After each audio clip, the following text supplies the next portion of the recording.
All right, Mike McGrory here with Roger Higgins in Cranesville, PA. This is Roger's backyard nursery. Now, what we're talking about here, right behind me, Roger's got a hosta bed where he actually puts the hostas in the ground, grows them for a while in the bed, and then digs them up and divides them. So a couple of things Roger's going to explain to us here is, one, how long he leaves them in there, and then when he digs them and divides them, if he puts them back in. And he's also going to show you his state-of-the-art plant tagging system. Yeah. Go ahead, Rod. Well, first of all, I got it in my hand. This is a homemade plant tag that I use. It's made out of Pepsi cans, because that's what I drink around here, Pepsi. But I put one of these in for each variety that I have, so I know what they are. But this bed contains about 50 different varieties. Most of them are 2 to 4 different ones in groups. I dig them up late summer, early fall when I do them. Let them grow a little bit, you can divide them, get the eyes, and you can separate them. Hostas are real easy to do that. All right, so this is waiting in vain hosta. And what are you using, like a pencil, or what are you scribing on your aluminum? A dead ballpoint pen. Yeah, that's not, I use some aluminum tags, and it's the same thing, trying to find the right thing to write on them with. Waiting in vain is 150 calories, it says on the back here. Okay.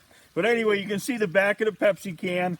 I would assume that you could use beer cans too, but I don't know whether you keep the labeling straight or not. So I don't do them.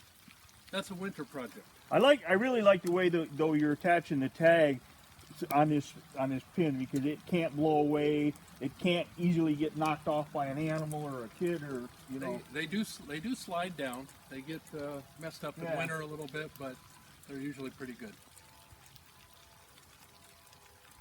And to give you, you know what, we'll save that for another video. So, all right. So when you dig and divide these, how long are these? Have they been in there, and how long will they remain in there? This will be the second to third year for some of these. Okay. So they're basically young plants when I put them in. So they'll probably this summer, I'll see how they go. A lot of the hostas, every year they come up, they'll kind of double. Right. You might get 2, 3 plants come out.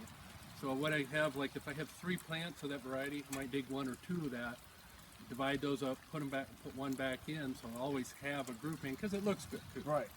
I had a friend that did a lot of them in the field. He would dig them up and divide them, and then plant the scraps back in the field, the stuff that wasn't saleable, and he was back in business again. So I've got an area now. You know, yours is more of a production type bed, but I'm sure it looks great in the summer when it's all filled out. I want to put some blue mouse ears in more of an ornamental bed that I'm putting in this year. So.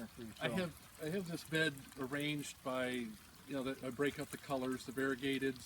I have the little ones around the front edge here, but I have some big ones in there too. I have a few blue angels broken up in spaces. Those are pretty good size. So you got to get me back here when everything looks great in the summer. I try. I know. All right, so we'll move on to something else. Thank you.